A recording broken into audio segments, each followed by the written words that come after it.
Hello YouTube and welcome back. I'm going to get some work done on the crawler today, but first of all I'll get my overalls on. Right, let's take a look and I'll show you where we're up to. You can see why I haven't done so much over the winter. It's just been sweating inside this tin box and it's just been dreadful. But hey ho, new year, let's crack on.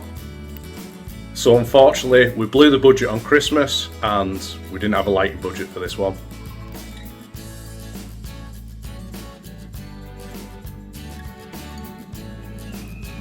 So we've lifted her in, and like I say, there is only one way she'll bolt in, the way the bolts line up. So we'll get some bolts, we'll get her lined up, then we'll cut back in. Alright, so I've used the crowbar, or whatever you know them as. I've just had that under the shaft there, and just got it in position. And I've managed to get the top bolt in, so now I can just work around, get all them bolts in, then we'll look at getting into here, getting the dog drive in, then we can fasten up the outer housing. So I'm just going to go ahead and I'll get the rest of them outer bolts in, then we'll come back.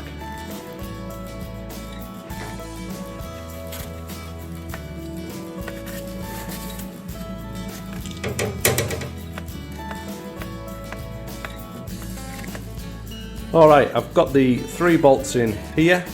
And I've just marked this top because my plan is now is to just get the bar in, turn the tracks around. I'm going to have to jack it up so the track will turn freely.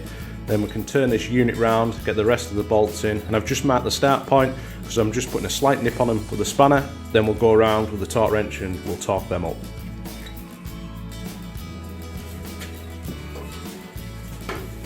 So we're just going to jack the back end up. We'll put this axle stand under here. I've got it on this block of timber because we're working off sand here, sanding a bit of gravel. Hopefully one day we'll get right concrete on the floor. But we'll get it jacked up and we'll get it sat on that axle stand.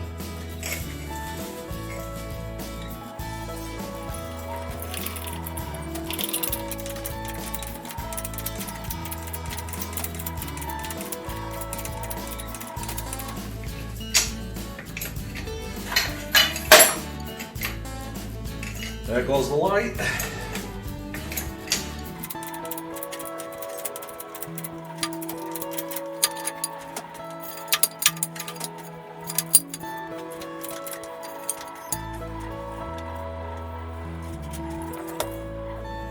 Yeah, so there we go. We've got the back of the right hand side up. I'll go to the front, I'll jack that up, and that'll allow it to free turn so we can get to the rest of the bolts.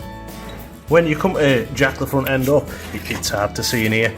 I've actually put a block of wood in here just to stop the travel, so it will actually allow the tracks to lift up. Otherwise I'll be just jacking up the main body and the engine of the tractor. And don't put your bits of wood onto your tracks because it won't work. Right, we've got the timbers what we're going to jack up on off the track now, so we might stand half a chance. We'll get it jacked up.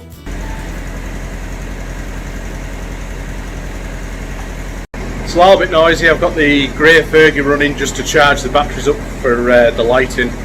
So we'll just do the compulsory wiggle check on the International, make sure she's safe.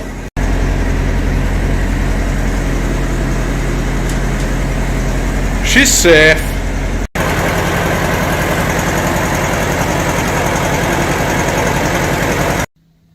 So we're just up off the ground a little bit.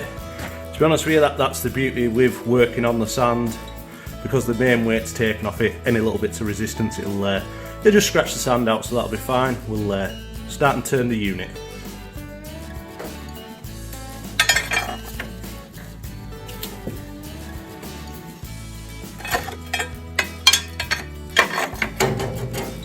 We'll get them bolts in, we'll be right back. We've now got all these bolts in right round. They're not torqued up yet. From previous experience on the left hand side, I found I had to slacken a few just to get the dog gear to go in. And what I did find as well, if any of you have to do this and you find that the dog gear won't go in, I actually found a little burr on the inside of here where it goes into. So I just had to clean that out first before it go in. I actually spent, it was a good part of 4 hours trying to get it to a line, try to go in. slackening the bolts, moving it, trying to get it to line up, and it must have been just when I lowered it in, it must have just caught it, because it is a tight fit to get them in, and it just wouldn't engage at all. But we went gently after 4 hours of playing around with it, trying to get it aligned, and then set up the crane to crane it back out, then found a little burr, sorted that out, and it went in the dream after that. So, you know, just bear that in mind. Alright, so I've aligned the dog gear up just by using the bolts on this unit just to try and align it up. And I'm just gonna, it's by eye, so it looks somewhere near, and there is a slight taper on the teeth as well. So all I'm gonna do is just slide the unit in towards the housing, and I can just get this bar in between there, give it a little shove. There we go. So, she's going in. So we've got that pretty much all the way home there. I'll get some bolts in that and nip that up. Then it's just getting this outer housing with the ceiling, getting that bolted up as well. Then we'll go around, check everything. Everything's got to be torqued up. Then the grease line put on. So I'll drop back in once we've got them bolts in.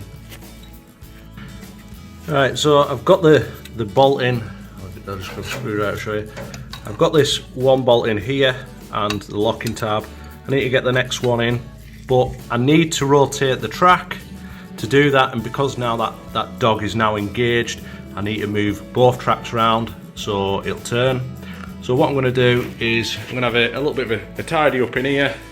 I've got the fergie in the way there, so I'll see if I can get that started, pulled out of the way, then I can jack the crawler up properly, then the tracks will be free up in the air. Then we can hopefully turn the tracks and get the rest of the bolts in.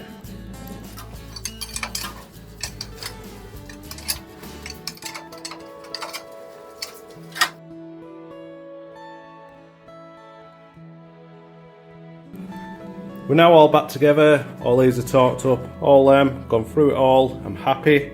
I've got the brake band sat in, I need to connect it in the bottom before I put the top pin up. That's something I learned from doing the left hand side the other week there. We'll get that back together, we can then get the clutch fork back in and get that adjusted up in the bottom. Then we're somewhere near to putting the top lid back on.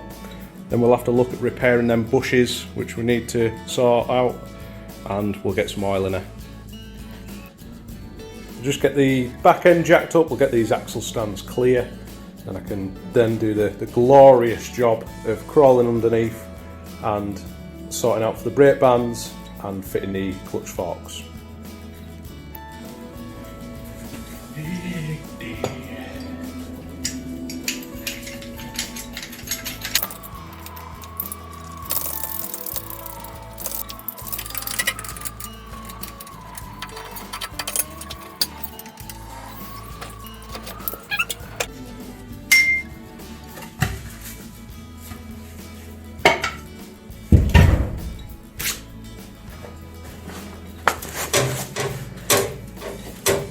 We'll get the dog bed set up and we'll get a light and we can get under there.